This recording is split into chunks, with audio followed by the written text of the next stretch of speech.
Well, today I've got a first for you. Our 10-minute short story program, The Queensland Storyteller, has gone international. I'm Kim Dodsworth. Today's contributor, Philip Loyd, lives in Houston, Texas. He's 42 and a published author who's been writing short stories for some time. His story today is a dark fantasy set at the time of the American Civil War. I warn you, it's not a story for the faint of heart. The Creature at Marble Marsh by Philip Loyd.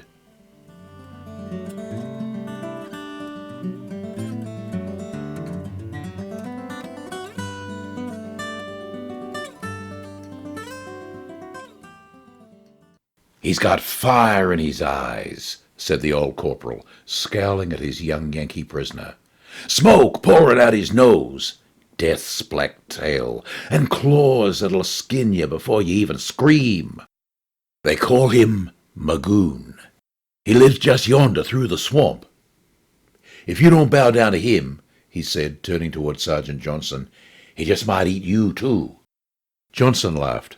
The corporal was a fat slob of a soldier, toothless, and a stinking disgrace to the Confederate uniform, which he never laundered or even bothered tucking in.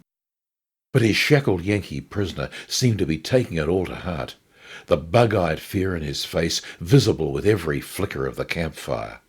The terrified Yank couldn't be a day over 18, and had never been this deep into the South before.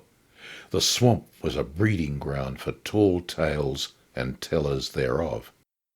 "Yes, sir," said the corporal, plopping down on the ground beside the Yank. "I do believe you'll be just to his liking. Young, not too much fat," he said, running his hand over him, "and a virgin for sure.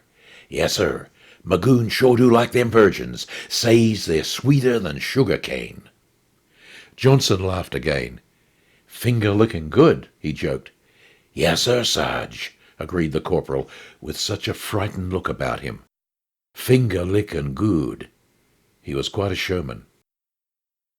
Johnson thought the corporal quite amusing, what with the way his eyes widened and his hands wandered when winding through fable. But Johnson was nobody's fool. He was a Tar Heel, and doubted the corporal even knew there were swamps in North Carolina too. "Go on," goaded Johnson, even though he had heard the legend of the creature at Marble Marsh before. He knew the young Yankee private had not. "The creature at Marble Marsh," said the corporal, throwing his arm around the young Yank. "Yes, sir. Here in the swamp they is many a monster." "Like the talking alligator?" interrupted Johnson. "Yes, sir, Sarge, like the talking gator," said the corporal. "Here in the swamp they is many a monster," he began again, "but none like the creature at Marble Marsh. They say he was born of the swamp, in the hollow of a cypress, and that his maw had hair made of Spanish moss. Some trappers, a couple of fishermen, even a fast-talking egret, all claimed to seen him. But it weren't till 3 girls in town disappeared long ago that anybody ever really seen the creature. Sheriff Broussard, Grandpa Broussard, set out a-searching in the swamp for... he didn't know. He was hoping maybe he'd find the girls' bodies. What he found made him wishing he had." The prisoner's eyes never left the corporal, who was now shuffling his feet and spitting as he spoke. "What he found was the creature at Marble Marsh. You see, the creature, being hungry as he was, creeped into town late one night when everybody was sleeping and snatched up the girls one by one. He took 'em back to Marble Marsh, where he stripped 'em down and did unspoked-of things." The corporal rattled the young Yank's chains. "In shackles. Then he ate 'em." Johnson thought that an especially nice touch. The corporal leaned over and met the Yank eye to eye. "You see," he said, scratching his head, "the creature, well, he was just hungry, and people, well, they was just to his liking. Simple as that." "What did the sheriff do?" prodded Johnson. "Well, the sheriff, as strong a man he was, saw clear he would lose all his deputies, even just trying to bring the creature in. So the sheriff, being a thinking man, he struck him a deal. He would leave the creature be. In return, the creature promised never again to leave Marble Marsh. The sheriff would bring him food, but only murderers, horse thieves, and the like. That was long ago, but nothing's changed." Their destination looked nothing like Johnson had imagined. There before him stood a dreary old mansion with high-climbing columns of cypress, like jetties from the swamp itself. He stopped paddling as the canoe drifted up to the sullen structure. Odd-looking for a fortification, a broke-down palace, yet stalwart still. He heard the young Yank breathe a sigh of relief. It was, after all, just someone's home. "I wish I was back in civilization," mumbled the corporal. "Back on the bayou." A knock on the enormous front door brought a white-haired, hunched-over Negro. Inside, past the dusty old grand piano and the musty marble fireplace, chills ran down Johnson's spine. Even the mouldy floor was solid marble. They were shown into the study, where the old Negro inched his way to the opposite end, hugging the wall all the way. The door closed gently behind him. The corporal sat the prisoner down and shackled him to an oak chair. Bookshelves ran across and high upon the walls, double stacked to excess. In a glass case in the corner, Johnson spotted several antique muskets. Magoon must be quite the avid sportsman. But there were no mounts, no moose heads, nor a rack of antlers to be found. Maybe he wasn't much of a shot, or maybe he ate his prey entire, tongue, eyes, and brain to boot. Then a frail-looking elderly gentleman in a black tuxedo entered the room. "Corporal," said the gentleman, avoiding eye contact. "Yes, sir," said the corporal. "How delightful to see you." He was indeed gentlemanly, dressed in tails and bow tie that matched. "Yes, sir, delightful." "It has been too long." "Yes, sir, too long."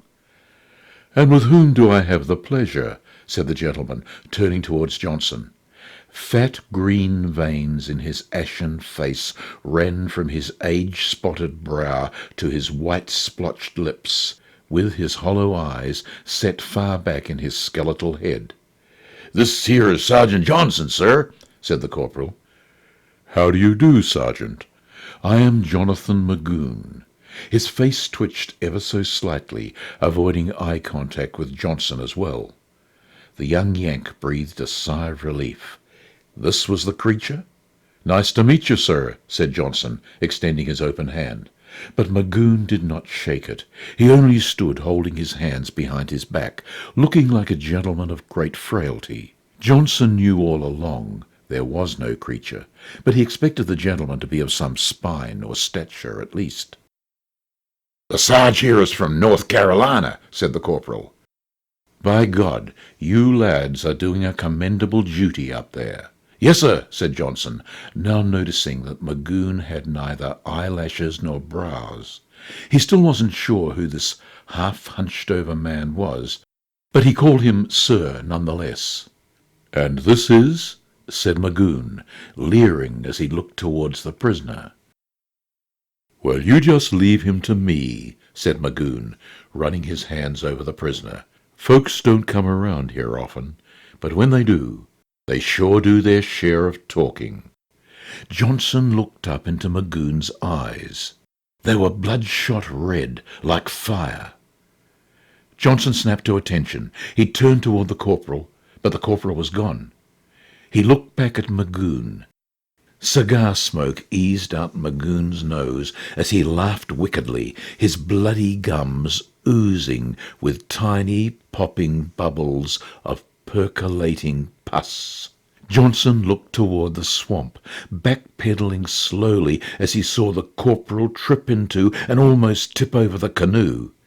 He looked back toward the house, confused but quickening his pace, Magoon disappearing from sight just as the monstrous doors went creaking and closed.